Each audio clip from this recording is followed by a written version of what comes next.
And let us look at Ricky at the Golden Globes. We've mentioned this before, but he was there trashing this institution. And he says, I wasn't talking to the 200 people in the audience. I'm not doing it for the 200 egos in the room. I'm doing it for the 200 million people watching around who aren't winning awards.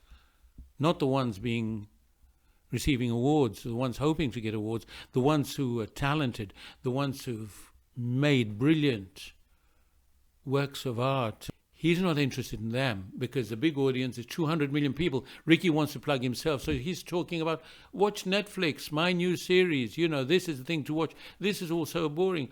I wouldn't be here 3 hours, you know. I couldn't be bothered. And then once there's a series somewhere, they invited him to a talk show and he doesn't, and they said he sent a video. And he says, the reason I'm not there is because I couldn't be bothered. He's a rude little Burke. And he gets away with it so far, but it's, you know, these are Pyrrhic victories. He's getting paid for it, and that's the big thing. He likes to embarrass people, likes to hurt people. The other time, he started off his career writing with, and standing up next to him, he has his writing partner standing up next to him, because I wonder if Ricky can write. Jane is a writer, Merchant's a writer. He was lazy, very lazy, and he'd hired me because I was going to do the work.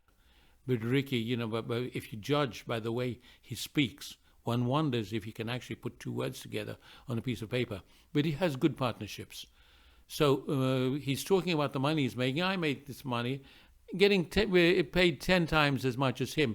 Points to Merchant next to him, who's embarrassed, standing there, feeling spare. I can speak for Stephen as well. We are proudest of my writing. I knew he'd agree with me. And the thing is, the other thing about writing is it's not paid as well. I've earned about, what, 10, 20 times what you've earned? Really? I mean, again, that's embarrassing. You know, this is the man who's helped made Ricky Gervais, and instead of saying, this is a brilliant man who's helped me, who was there for me, I get paid 10 times as much as him. Okay, Ricky, but you're still pretty small on the money stakes. You know, don't go around saying how rich you are, because you're not. You're well off for middle class. You're brilliant for Slumdog. You've done well, you know. He's rich. He's mega rich. I am. Out of the trash can. And let's talk about trash can. Ricky is one of the people who engages with his Twitter trolls. And people say, oh, this is nice. You know, this is the man of the people. He talks to people who write to him, and people get onto Twitter and onto the social media because they get feedback from it. Somebody gets feedback. And of course, this is what his PR man told him. You want to build up your followers, talk to them, answer some of the trolls.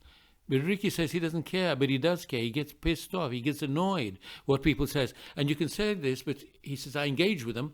But, you know, when I walk past, they're just out of the dustbin. Get back into your dustbin. Ricky, my friend, you're the one who came out of the dustbin.